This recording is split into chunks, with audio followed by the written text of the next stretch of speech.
ജീവിതം നിനക്കാ നഷ്ടം പെങ്ങളെ. എന്റെ പെങ്ങളോട് ഞാൻ പറയണ, നീ വിചാരിക്കണത് നിനക്കറിയാനിട്ടാ പെങ്ങളെ. ഈ വാശിയും വൈരാഗ്യം നീ ചിന്തിച്ചു നോക്കിക്കേ. ഏതൊരു ഭാര്യയും ഭർത്താവും 10 മിനിറ്റിരുന്ന് സംസാരിച്ചാൽ തീരുന്ന വിഷയമേ ലോകത്തുള്ളൂ.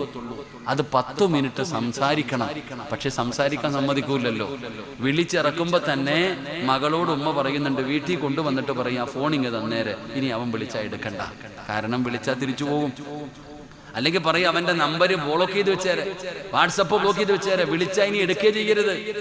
എന്റെ വാശിയടോ, എന്റെ പ്രിയപ്പെട്ട സഹോദരങ്ങളെ, പലരുടെയും ജീവിതം തൊലച്ചു കളയുന്നത് ഈ വാശിയ.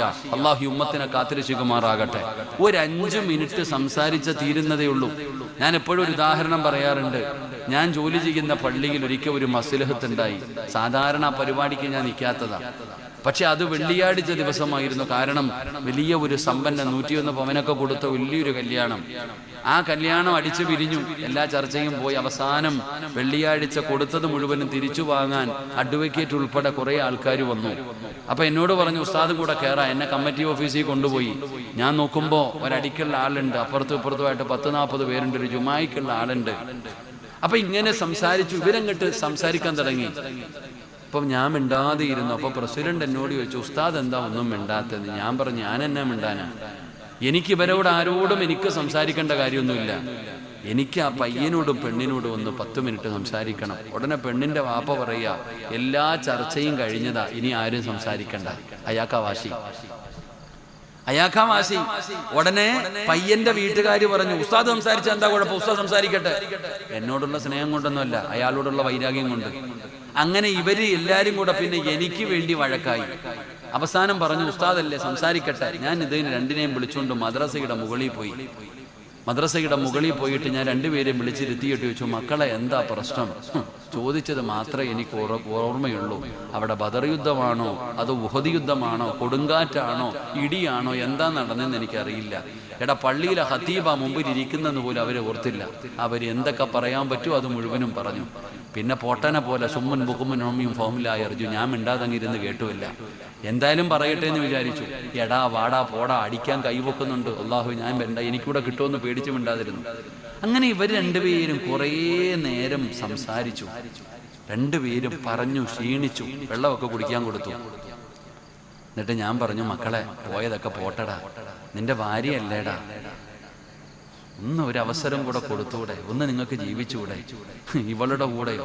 അങ്ങനെയൊന്നുമല്ല അവൻ പറഞ്ഞത്, ഞാൻ ഇവിടെ വെച്ച് പറയണില്ല, നിങ്ങൾ ഊഹിച്ചാൽ മതിയായി അവൻ എന്താ പറഞ്ഞിട്ടുണ്ടാവുക. ഇവളുടെ കൂടെയോ? അടച്ചറബേ. അവസാനം എന്തായാലും എനിക്ക് മനസ്സിലായി ഇവർ രണ്ടുപേരും ഇനി ജീവിക്കൂലെന്ന്. അവസാനം ഞാൻ പറഞ്ഞു, 8ാമത്തെ ഒരടവുണ്ടല്ലോ, ഞാൻ ഇവരോട് പറഞ്ഞു, മക്കളെ എന്തായാലും നിങ്ങൾ പിരിയാൻ തീരുമാനിച്ചു. താഴെ ചെന്ന് ഒപ്പിട്ട് കഴിഞ്ഞാൽ നിങ്ങളുടെ രണ്ടുപേരുടെയും വീട്ടുകാർ നിങ്ങളെ വിളിച്ചു കൊണ്ടുപോകും. കഴിഞ്ഞു. ഇത്രയും കാലം എന്തായാലും ഒരുമിച്ച് ജീവിച്ചതല്ലേ, എന്നാ കെട്ടിപ്പിടിച്ചു പൊരുത്തം ചോദിച്ചിട്ട് ഇറങ്ങിപ്പോക്കോ. രണ്ടുപേരും ഒന്ന് കെട്ടിപ്പിടിച്ചു പൊരുത്തം ചോദിക്ക്. ഇനി അവസരം ഒന്നും തരൂല്ല, താഴെ അടി നടക്കുക. അതുകൊണ്ട് നിങ്ങൾ രണ്ടുപേരും എന്തായാലും പിരിയ, എന്നാ ഒന്ന് പൊരുത്തം ചോദിച്ചിട്ട് രണ്ടുപേരും പൊക്കോ എന്ന് പറഞ്ഞിട്ട് ഞാൻ എന്ത് ചെയ്തു, മദ്രസയുടെ വാതിലടച്ചിട്ട് പുറത്തിറങ്ങി. ഒരു 5 മിനിറ്റ് കഴിഞ്ഞു, വാതിൽ തുറക്കണില്ല. എനിക്ക് വല്ലാത്ത ടെൻഷനായി. ഈ മദ്രസയുടെ വാതിൽ തുറക്കുന്നില്ല, വല്ലാത്ത പേടി. 5 മിനിറ്റ് കഴിഞ്ഞു, 7 മിനിറ്റ് കഴിഞ്ഞു. ഞാൻ വിചാരിച്ചു, പടച്ചോനെ താഴെയാണെങ്കിൽ ബദർ യുദ്ധം നടത്താനുള്ള ആളിരിക്കുന്നുണ്ട്, ഇതുങ്ങൾ രണ്ടും ഇറങ്ങി വരുന്നില്ല. അവസാനം എൻ്റെ ക്ഷമ കെട്ടു. ഞാൻ ആ വാതിൽ തുറന്ന് അകത്തേക്ക് കയറി ചെന്നപ്പോ രണ്ടും കൂടെ കെട്ടിപ്പിടിച്ച് നിന്നിട്ട് കരയുന്നുണ്ട്. ഞങ്ങൾക്ക് ജീവിക്കണം ഉസ്താദേ, ഞങ്ങളെ പിരിപ്പിക്കരുത്. ഇത്രയേ ഉള്ളടോ, ഇത്രയേ ഉള്ളൂ. ഞാൻ അവരോട് പറഞ്ഞു, ഈ പുറകിലൂടെ ഒരു വഴിയുണ്ട്, ഇതിലേ ഇറങ്ങി ഏതെങ്കിലും ലോഡ്ജിൽ പോയി റൂം എടുത്ത് താമസിക്ക്, വീട്ടിൽ മാത്രം പോകരുത്. കാരണം എന്തേ, നിങ്ങളുടെ വീട്ടുകാരാ നിങ്ങളെ ജീവിക്കാൻ വിടാത്തത്. അള്ളാഹു കാത്തിരക്ഷിക്കുമാറാകട്ടെ. 2 എണ്ണം ഇറങ്ങിപ്പോയി. ഞാൻ താഴെ ചെല്ലുമ്പോൾ അപ്പോഴും അവിടെ എഴുത്തും കുത്തും നടക്കാം. ഇതാണ് ഞാൻ പറയുന്നത്, ഒരു 5 മിനിറ്റ് സംസാരിച്ചാൽ തീരുന്നതേ ഉള്ളൂ. എൻ്റെ പെങ്ങളോട് ഞാൻ പറയട്ടെ, മോളെ, നീ വിചാരിക്കുന്നത് നിന്റെ ഉമ്മ കാണിക്കുന്നത് ആത്മാർത്ഥ സ്നേഹമാണെന്ന്, ഓക്ക് എന്ത് നഷ്ടപ്പെടാനാ? നിന്റെ ഉമ്മാടെയും വാപ്പാടെയും വാശി നഷ്ടം നിനക്കൊന്ന് ക്ഷമിക്കാൻ കഴിഞ്ഞാൽ, ഒന്ന് വിട്ടുവീഴ്ച ചെയ്യാൻ കഴിഞ്ഞാൽ അവിടെ തീരുമെല്ലാം. പക്ഷെ നിന്റെ ഉമ്മായും വാപ്പായും വാശി കാണിച്ച് നിന്നെ വിളിച്ചു വീട്ടിൽ കൊണ്ടുവരും. കുറച്ച് കഴിയുമ്പോ അങ്ങോട്ട് മടുക്കും നിന്നെ. പിന്നെ ഏതെങ്കിലും ഒരു 2ാം കെട്ടുകാരന്റെ തലയിൽ കെട്ടിവെക്കാൻ നോക്കും. അത്രേ ഉള്ളൂ മോളെ നിനക്ക്. അതുകൊണ്ട് എൻ്റെ പ്രിയപ്പെട്ട സഹോദരിമാരോട് പറയുന്നു, എന്നും പറഞ്ഞ് കള്ളുകുടിയനും കഞ്ചാവ് അടിക്കുന്നവൻ്റെ കൂടെ കിടന്ന് നരകിക്കാനൊന്നും ഞാൻ പറയണില്ല, അങ്ങനെ കിടന്ന് നരകിക്കാനൊന്നും പറയുന്നില്ല. കഴിവിൻ്റെ പരമാവധി കുടുംബമാകുമ്പോൾ വഴക്കും ബഹളമൊക്കെ ഉണ്ടാകും. മക്കളെ കെട്ടിച്ചു വിടുമ്പോൾ പറഞ്ഞു കൊടുക്കണം, സിനിമ കാണുന്നത് പോലെയല്ല, എന്നെ പോലെ ഇവിടെ പണവും കൊട്ടാരമൊന്നുമില്ല മോനെ.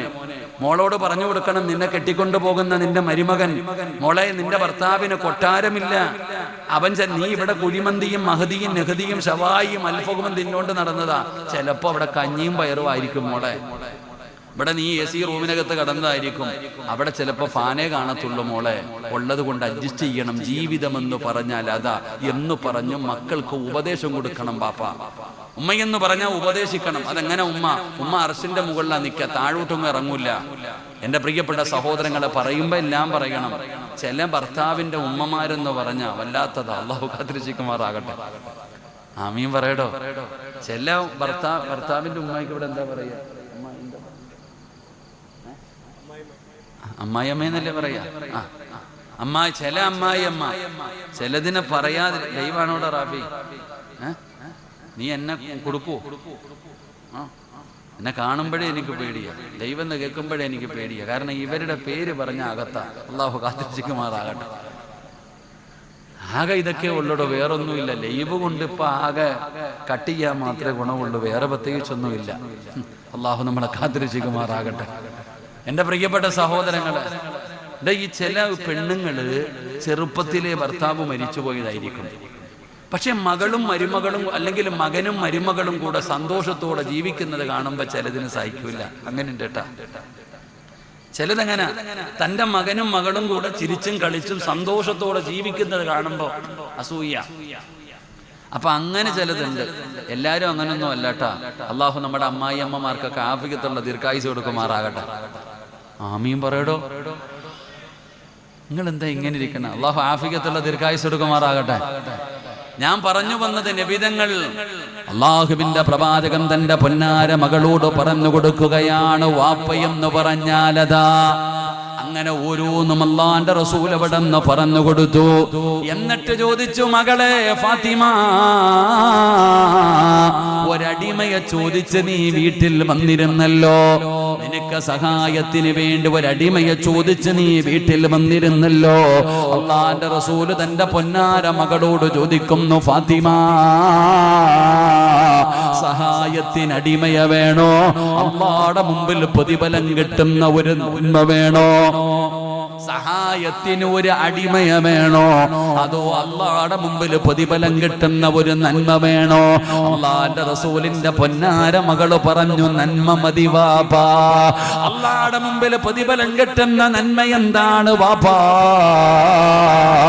അല്ലാഹുവിന്റെ റസൂല് തന്റെ പൊന്നാര മകളോട് ആ പാതിരാത്രിയിൽ പറഞ്ഞു കൊടുത്ത നന്മയാണ് എനിക്ക് നിങ്ങളോട് പറഞ്ഞു തരാനുള്ളത്.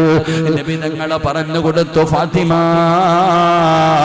ഉറങ്ങുന്നതിന് മുമ്പ് സുബ്ഹാനല്ലാഹ്, അൽഹംദുലില്ലാഹ്, അല്ലാഹു അക്ബർ. നബി തങ്ങൾ പറഞ്ഞു കൊടുക്കുകയാണ്, മോളെ ഫാത്തിമ, എന്റെ പൊന്നുമോള് കിടന്നുറങ്ങുന്നതിന് മുമ്പ് 33 പ്രാവശ്യം സുബ്ഹാനല്ലാഹ് പറയണേ, 33 പ്രാവശ്യം അൽഹംദുലില്ലാഹ് പറയണേ, 34 പ്രാവശ്യം അല്ലാഹു അക്ബർ പറയണേ. ഇത് അല്ലാഹുവിന്റെ മുമ്പിൽ വലിയ പ്രതിഫലം കിട്ടുന്ന നന്മയാണെന്ന് ആദരവായ പ്രവാചകൻ നബി മുഹമ്മദ് മുസ്തഫ സല്ലല്ലാഹു അലൈഹി വസല്ലമ തങ്ങൾ പറയുമ്പോ നിങ്ങൾ ചോദിക്കും, സിറാജ്, ഇത് പറയാനാണോ അരമണിക്കൂർ എടുത്തത്? ഇത് പറയാനാണോ അരമണിക്കൂർ എടുത്തത്? നമുക്കിത് ചെറുതായി പോയടോ, നമുക്കിത് ചെറുതായി പോയടോ. നമുക്ക് കേവലം ഒരു സുബ്ഹാനല്ലാഹ്, അൽഹംദുലില്ലാഹ്, അല്ലാഹു അക്ബർ. എന്നാൽ അല്ലാഹുവിന്റെ മുമ്പിൽ കിട്ടുന്ന പ്രതിഫലം വലുതാഭങ്ങള്. മഹദിയായ ഫാത്തിമ ബീവി റളിയല്ലാഹു തആല അൻഹാ ഒരു ദിവസം പോലും ഫാത്തിമ മുടക്കിയിട്ടില്ല. 29ാമത്തെ വയസ്സിലാണ് ഫാത്തിമ ലോകത്തോട് വിട പറഞ്ഞത്. ആ മരിക്കുന്ന ദിവസവും ഫാത്തിമ മുടങ്ങാതെ പറഞ്ഞ ദിക്റാ. അലിയാരി തങ്ങൾ പറയുകയാണ്, അല്ലാഹുവിന്റെ റസൂലിന്റെ മരുമകൻ പറയുകയാണ്, ഞാനും മുടക്കിയിട്ടില്ല. ഫമാ തറക്തുഹാ ബഅദ സമിഅതുഹാ മിൻ റസൂലില്ലാഹ്. നബി തങ്ങൾ പറഞ്ഞതിന് ശേഷം, ആ ഒരു നന്മ അല്ലാഹുവിന്റെ റസൂൽ എനിക്ക് പറഞ്ഞു തന്നതിന് ശേഷം ഇന്നുവരെ ഞാൻ മുടക്കിയിട്ടില്ല. ഇനി മരിക്കുവോളം ഞാൻ മുടക്കുകയുമില്ല. അല്ലാഹുവിന്റെ റസൂലിന്റെ പൊന്നാര മകള് പറഞ്ഞ ഫാത്തിമ ബീബി റളിയല്ലാഹു തആല അൻഹ മരിക്കുന്നത് വരെ പറഞ്ഞ, അലിയാർ തങ്ങൾ മരിക്കുന്നത് വരെ പറഞ്ഞ ആ ഒരു ദിക്റുണ്ടല്ലോ, അത് ചെറുതല്ല സഹോദരാ. അതുകൊണ്ട് വഅദ കേൾക്കാമെന്നവരോട് പറയുകയാണ്, കഴിയുമോ സഹോദരാ, പെങ്ങളെ കഴിയുമോ പൊന്നുമോള്, ഇൻഷാ അല്ലാഹ് ഇന്നത്തെ ഈ രാത്രി മുതൽ ഇൻഷാ അല്ലാഹ് ഞാൻ പറയും ഉസ്താദ്, ഇന്ന് വഅദ കഴിഞ്ഞ് ഇവിടുന്ന് പിരിഞ്ഞ് നിന്റെ വീട്ടിലേക്ക് കടന്നു ചെന്നിട്ട് എല്ലാം കഴിഞ്ഞ് അവസാന കിടപ്പറയിൽ വന്ന് കിടക്കാൻ പോകുമ്പോ അവിടെ ഇരുന്നു കൊണ്ട് ഇന്നത്തെ ഒരേ ഒരു ദിവസം സുബ്ഹാനല്ലാഹ് അൽഹംദുലില്ലാഹ് അല്ലാഹു അക്ബർ പറയാ തീരുമാനിക്കു വാപ്പാ, പെങ്ങളെ തീരുമാനിക്കു പെങ്ങള്. ഇന്നഹും കാനൂ യുസാരിഊന ഫിൽ ഖൈറാത്ത്. അല്ലാഹുവിന്റെ റസൂൽ പറഞ്ഞ നബി തങ്ങളല്ലേ പറഞ്ഞു കൊടുത്തത്, ഫാത്തിമ ചെയ്തതാണല്ലോ, അലിയാർ തങ്ങൾ ചെയ്ത നന്മയാണല്ലോ. ഇൻഷാ അല്ലാഹ് ഞാനും ചെയ്യും ഉസ്താദേ.